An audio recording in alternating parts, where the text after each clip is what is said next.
മാന്യപ്രേക്ഷകർക്ക് സ്വാഗതം. പുസ്തക വായനയിൽ ഇന്ന് എൻ്റെ ഉപ്പുപ്പാക്കൊരു ആനയുണ്ടായിരുന്നു എന്ന നോവലിൻ്റെ തുടർച്ച. ബാപ്പയുടെ കണ്ണുകൾ ചുമക്കും.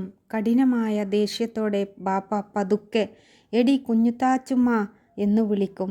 ആ ശബ്ദത്തിൽ ഒരു ഭീഷണിയുണ്ട്.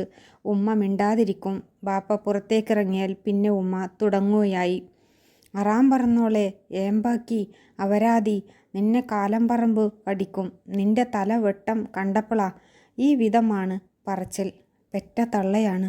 വഴിയെ പോകുന്ന പിള്ളേര് കൂക്കി വിളിക്കും. കുഞ്ഞുപാത്തുമ്മ പറയും: "ഉമ്മ ഒന്ന് പതുക്കെ പറ, ഒറക്കെ പറവാടി, എനിക്ക് ലൈസൻസ് ഉണ്ടടി ഉറക്കെ പറയാൻ." അങ്ങനെ ഉമ്മ എന്തോ ഒരു ദിവസം ഉറക്കെ പറയുകയായിരുന്നു. അത് കേട്ട് വന്ന ബാപ്പ ഉമ്മ ചുമ്മാ ഇരിക്കാൻ പറഞ്ഞു. ഉമ്മ കൂട്ടാക്കിയില്ല. ബാപ്പ വീണ്ടും പറഞ്ഞു. എന്നിട്ടും കണ്ണ് ചുമപ്പിച്ചു. ബാപ്പ എണീറ്റ് ചെന്നു. അത് കണ്ട് ഉമ്മ പരിഹാസത്തോടെ ചിരിച്ചു. ഉമ്മ ഇണക്കത്തിൽ പറഞ്ഞു: "ചെമ്മീനടിമ ആനമക്കാരിൻ്റെ പുന്നാര മോള, പേടിപ്പിച്ചാൽ ബന്ന്" എന്ന് പറഞ്ഞു തീർന്നില്ല. അതിനു മുമ്പ് ഒരു ഭയങ്കര സംഭവം നടന്നു. ബാപ്പയുടെ വലത് കൈ ഉമ്മയുടെ ഹൽക്കിന് പിടിച്ചു. തൊണ്ടയിലെ പിടുത്തം ശക്തിയോടെ മുറുക്കി. ഉമ്മ കണ്ണു തുറിച്ചു. പല്ല് നെരിച്ചുകൊണ്ട് ബാപ്പ പതുക്കെ പറഞ്ഞു: "നീ മരി." ഭാര്യയും ഭർത്താവും. ഒരു കൊച്ചു കുഞ്ഞിന് എന്ന വണ്ണം ഉമ്മയെ ബാപ്പ ഒറ്റ കൈകൊണ്ട് കഴുത്തിന് പിടിച്ചു പൊക്കി.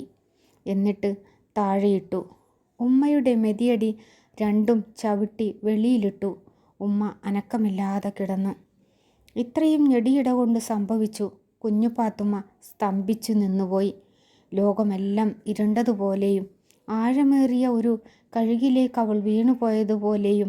ഉമ്മയെ ബാപ്പ ദാ കൊന്നിട്ടിരിക്കുന്നു. അവൾക്ക് നാവ് പൊന്തിയില്ല. ശബ്ദമില്ലാതെ അവൾ നിന്ന് കരഞ്ഞു.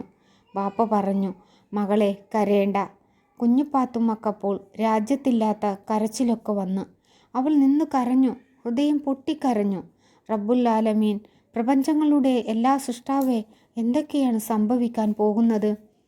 അടിക്കടി വിപത്ത്, ആരും സഹായമില്ല, തനിച്ചായിരിക്കുന്നു. ഉമ്മ പോയി.